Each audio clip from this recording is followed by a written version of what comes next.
Za nekoliko sekundi ću vam pokazati jednu najuznemiravajućih stvari koja se upravo dešava u znanosti, a o kojoj gotovo nitko ne priča. Baš zbog toga sam napravio ovaj video. Upravo gledate u računalo u laboratoriju koje se zove Cortical Labs.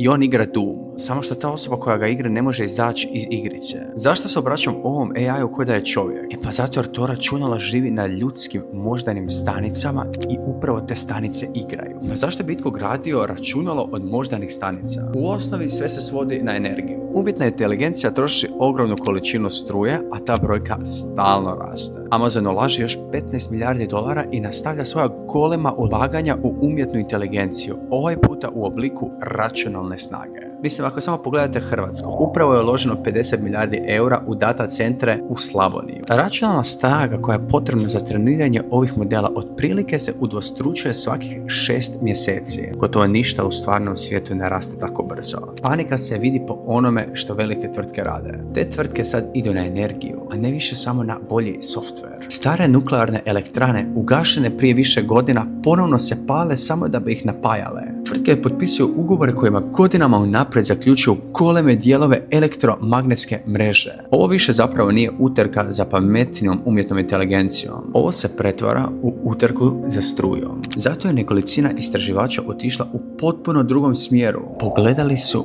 u mozak. Jer mozak je to riješio davno. Razmislite što vaš mozak radi upravo sada i na koliko malo energije to radi. Cijelo vaše razmišljanje radi na 20 vati. Trošimo cijele elektrane samo da bismo kopirali mali dijelić onog što vaš mozak radi gotovo bez ičega. I uči puno bolje od naših strojeva. Da biste računalo naučili što je pas, morate mu pokazati 1000 fotografija. Malo dijete vidi psa jednom ili dva put i jednostavno shvati. Kako smo onda došli od toga do posude koja igra Doom? Pa sve se svodi na 3 koraka. Davne 2008. istraživači su uzgojili sloj štakorskih neurona i spojili ga na malog robota. I stanice su ga stvarno vozile uokolo. To zvuči veće nego što je bilo. Neuroni su samo ležali plosnato na mreži elektroda i povezivali su se sa susjedima. I to je bilo više manje sve. Ovo je bilo daleko od pravog mozga, a nije bilo ni prvi put da je netko živo tkivo uspio spojiti na stroj. I od samog početka ljudi su imali jednu ozbiljnu sumnju. Jesu li stanice stvarno vozile ili je računalo samo uzimalo njihove nasumične signale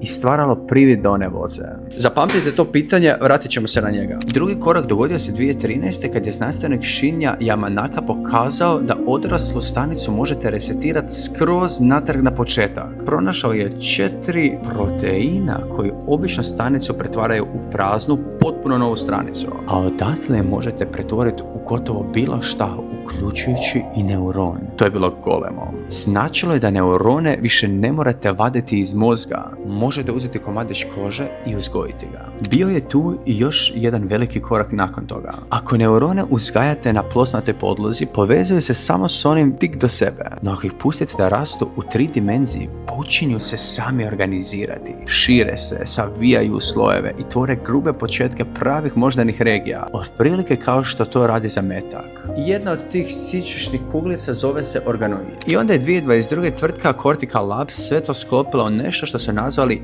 Dish Brain. Uzgojili su oko 800.000 neurona, dijelom miših, dijelom ljudskih i naučili ih igrati Pong. 2 stvari tu su bile sad ključne. Prvo, posuda sa stanicama stvarno je radila prema cilju. Drugo, i to je onaj čudan dio, smislili su kako je naučiti. Mogli su stanicama postaviti pitanje i dobiti odgovor nazad. To ne biste smjeli moći napraviti sa grudom tkiva u posudi, ajmo biti realni. I sad je pitanje kako se zapravo uči neuron. Ne možete mu dati poslasticu. Zato su iskoristili jednu osnovnu činjenicu o neuronima. Oni mrze kaos. Ako im date signal koji ne mogu predvidjeti, to ih stresira. Pokus zato je bio postavljen jednostavno i pomalo okrutno. Kad bi promašili lopticu, dobili bi udar iz miješanog nasumičnog šuma. Kad bi je vratili, signal bi postao miran i ujednačen. Neuroni nemaju pojma šta je Pong, ne igraju da bi pobjedili. Samo pokušavaju zaustaviti kaos. Coffee break.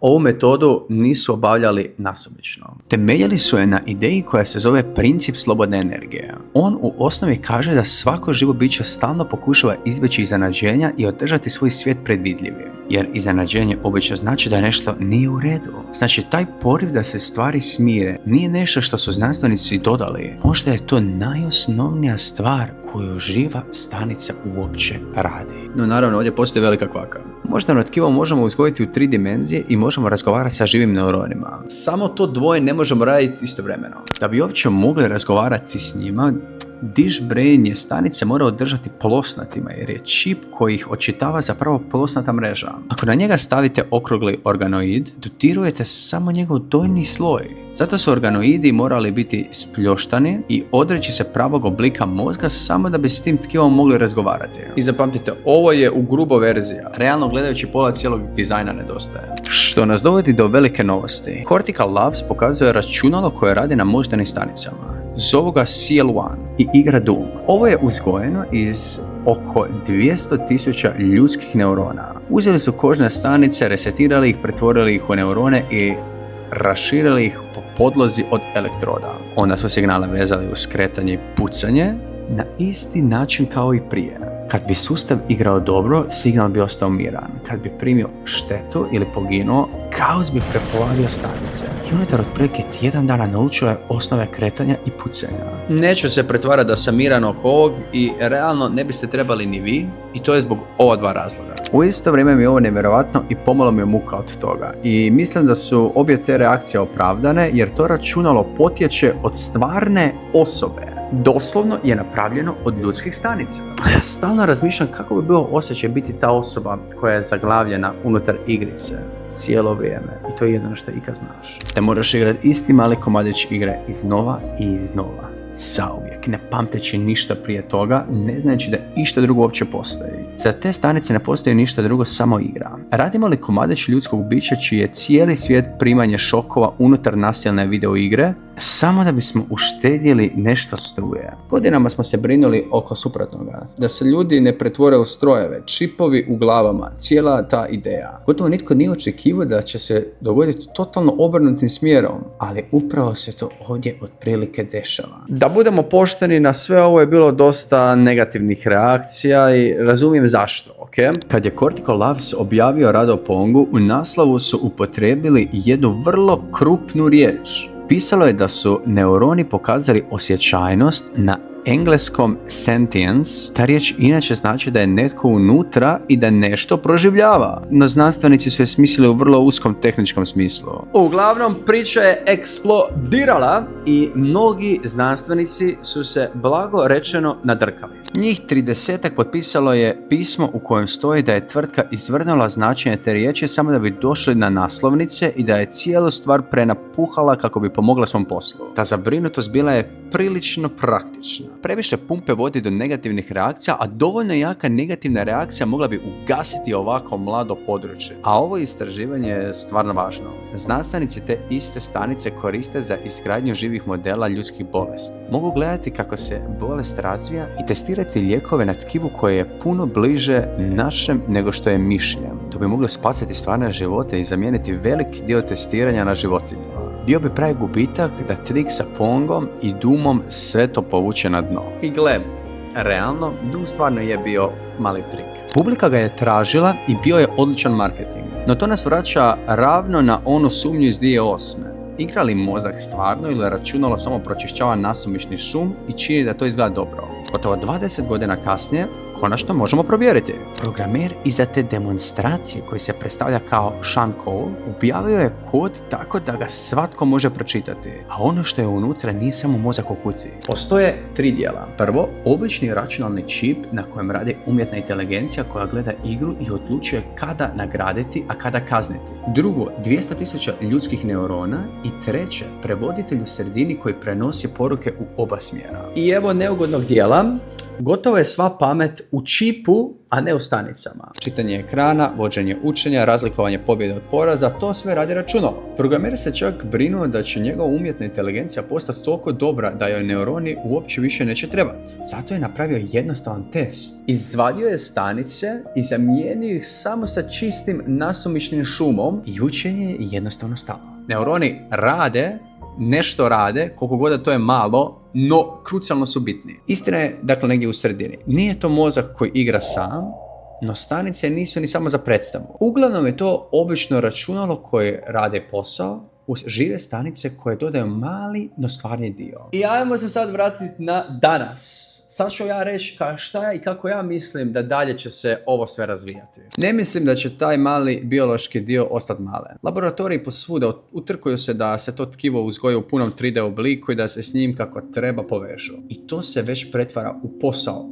Golem posao. Švicarska tvrtka Final Spark iznajmljuje žive ljudske neurone preko interneta. Plaćate mjesečnu nadoknadu, prijavite se s bilo kojeg mjesta na svijetu i pokrećete pokuse na 16 sićušnih ljudskih mini mozgova koje oni održavaju na životu u svom laboratoriju. I cijela njihova ponuda vrti se oko iste stvari s kojom smo i počeli, oko energije. Kažu da ti živi čipovi mogu raditi na čak 1.000.000 puta manje energije od običnog čipa. Znači, taj čudni jednokratan pokus zapravo postaje proizvod na koji se možete pretplatiti. I vjerujem da će prije ili kasnije netko spojiti puni 3D mini mozak i zatvoriti taj zadnji jaz. No vratimo se na trenutak na taj Doom stroj. Većina pameti u računalu, stanice samo rade malo. Ok, to smo zaključili. Zato je to lako čuti i jednostavno odmahnuti rukom. No pamet ovdje nikad nije bila strašni dio. Biti pametan i biti budan dvije su različite stvari. Možete biti sjajni u rješavanju problema i pritom ne osjećati baš ništa. I pravo pitanje koje postavljamo danas je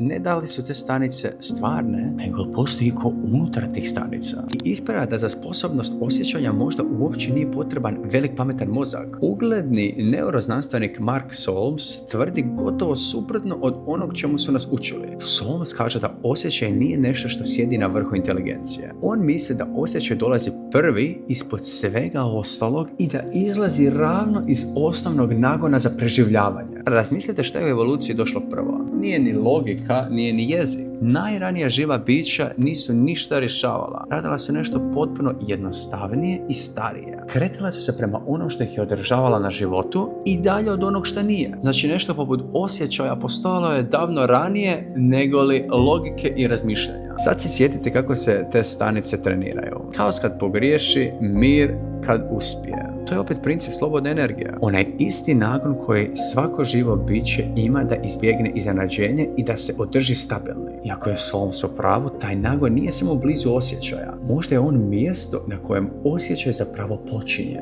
Znači, možda smo cijelo vrijeme gledali naopako sve. Ne gradimo polako pa čekamo da se probudi na vrhu. Možda bockamo upravo ono iz čega osjećaj nastaje, skroz na dnu. Od prvog trenutka kad upalimo posudu. Godine 2006. znanstvenik Adrian Owen proučavao je mladu ženu koju su svi otpisali. Proglasili su je vegetativno. Stavio joj je u skener mozga i zamolili su je da zamisli kako igra tenis. I mozak joj se upalio točno onako kako bi se upalio i vaš. Bila je potpuno budna i svjesna. Samo se nije mogla pomaknuti niti progovoriti da to pokaže. A kasnije istraživanje otkrilo da je otprilike 1 od 4 tako opisanih pacijenta zapravo još uvijek bio svjestan. Volimo se govoriti da osjećaj traži prave dijelove, receptore za bol, određene moždane strukture, no i to je klimavo. Kukci nemaju vidni korteks, a očito vide. Znači, osjećaj bi mogao raditi na dijelovima koji ne izgledaju nimalo poput naših, na dijelovima koje se nikad ne bi ni sjetili provjeriti.